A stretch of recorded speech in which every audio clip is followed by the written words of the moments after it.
নিয়ত কতটা পাওয়ারফুল একবার ভাবুন। আসাদ সাহেবের মা চেয়েছিলেন ছেলেকে সুন্দরী বউ এনে দিবেন, সাথে ঘর ভর্তি ফার্নিচার নেবেন মেয়ের পরিবার থেকে। কারণ যদি কখনো ছেলের সামর্থ্য না হয় ঘর ভর্তি ফার্নিচার কেনার, সত্যি সত্যি ছেলের জন্য তিনি সুন্দরী বউ আর ঘর ভর্তি ফার্নিচার তিনি ঠিকই এনেছেন।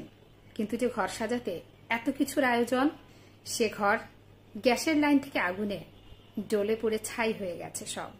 দ্বিতীয় ঘটনা, রফিক সাহেব একজন সরকারি কর্মকর্তা, 18 লাখ টাকা পেনশন পেয়েছেন, সম্পূর্ণ টাকা ব্যাংকে রেখেছেন যাতে ভবিষ্যতে রোগ ব্যাধি হলে ডাক্তার দেখাতে পারেন, আর মাস শেষে 18,000 টাকা তুলতে পারেন।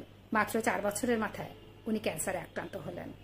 তৃতীয় ঘটনা, আফসানা নিজের পায়ে না দাঁড়ানো পর্যন্ত নাকি বিয়েই করবে না, স্বামীর টাকা সে চলবে না। 40 বছর হয়ে গেল, মেয়েটার বিয়েই হলো না। চতুর্থ ঘটনা, অনেক পড়ালেখা করেন উনি, সে বলে পড়ালেখা না করলে ভালো চাকরি জুটবে না।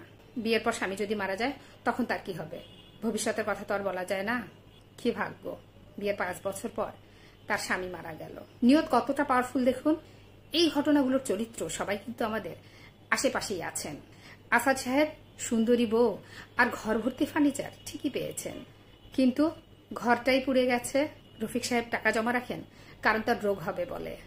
দেখুন উনি নিজেই কিভাবে নিজের রোগকে ডেকে আনছেন। আফসানার বিয়েই হলো না, স্বামীর টাকায় চলা তো দূরের কথা।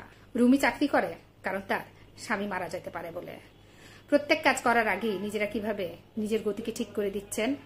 তাদের কাজটা কিন্তু তাদের নিয়ত অনুযায়ী এগিয়ে যাচ্ছে। ওনারা যারা যা চেয়েছিলেন সবাই তাই পেয়েছেন। হাজেরা আলাইহিসসালাম ইব্রাহিম আলাইহিসসালামকে ডেকে বললেন, মানুষ নেই, ঘর নেই, পানি নেই, গাছ নেই, এমন একটা জায়গায় আপনার স্ত্রী পুত্রকে একা ফেলে কোথায় চলে যাচ্ছেন? তবে আল্লাহ তাআলা যদি আপনাকে এমন করতে বলেন তাহলে ঠিক আছে, আপনি যান। আল্লাহ তাআলা অবশ্যই আমাদের বিপদে ফেলবেন না। দেখুন আল্লাহ তাআলার উপর কি তাওয়াক্কুল ছিল তার। প্রতিবার হজের সময় হাজিরা সাফা মারোয়া পাহাড় দৌড়ান, জমজম কূপে পানি খান, শুধুমাত্র তার এই তাওয়াক্কুলের কারণে। মুসা আলাইহিস সালাম নিজ শহর ত্যাগ করলেন, ভাবলেন না কোথায় গিয়ে থাকবেন, কি খাবেন, বরং বলে যাচ্ছেন নিশ্চয়ই আল্লাহ তাআলা পথ দেখাবেন। আল্লাহ সুবহানাহু ওয়া তাআলা তাকে থাকার ব্যবস্থা তো করে দিলেনই, সাথে জীবনসঙ্গী সহ 10 বছর থাকার ব্যবস্থা করে দিলেন। জানেন রফিক সাহেব কি বলেছিল অপারেশনের পর? টাকাটা ব্যাংকে রেখেছিলাম বলেই আজকে অপারেশনের টাকাটা জুটল, না হলে বিছানায় থেকে মরতে হতো। তিনি ব্যাংকে টাকা রেখেছিলেন এই বলে যে একসময় তার রোগ হবে।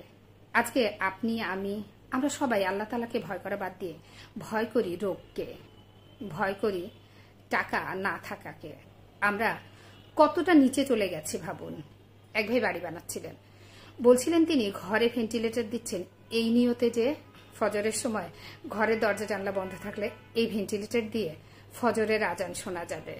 আমরা অনেকেই ভেন্টিলেটর লাগাই ঘরে বাতাস ঢোকার জন্য, আর তিনি শুধুমাত্র তার এই নিয়তের কারণে হয়তো কত উচ্চতায় উঠে যাবেন, সাথে ঘরের বাতাস তো তিনি পাবেনই। এ কারণে বলা হয়েছে যে আখিরাতের নিয়ত করে দুনিয়া তার পায়ে লুটিয়ে পড়ে। আপনি ছাত্র হলে পড়ালেখাটা আল্লাহ তাআলার জন্য করুন, দাওয়াতের নিয়তে করুন। চাকরিটা আল্লাহর জন্য করুন, হালাল রিজিকের জন্য করুন। মা বাবা বউ বাচ্চার যত্ন নিন আল্লাহ তাআলাকে খুশি করতে। অন্য কারো থেকে জুলুম করে না নিয়ে আল্লাহ তাআলার কাছে চান।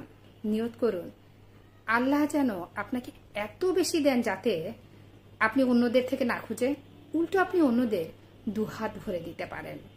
আল্লাহ তাআলার উপর তাওয়াক্কুল রাখুন, ভালো ভালো নিয়ত করুন। রাসূল সাল্লাল্লাহু আলাইহি ওয়াসাল্লাম বলেছেন প্রতিটি কাজের প্রাপ্য হবে নিয়ত অনুযায়ী, আর মানুষ তার নিয়ত অনুযায়ী প্রতিফল পাবে। তাই যার হিজরত হবে ইহকাল লাভের অথবা কোনো মহিলাকে বিবাহ করার উদ্দেশ্যে, তবে তার হিজরত সেই উদ্দেশ্যেই হবে যে জন্য সে হিজরত করেছে।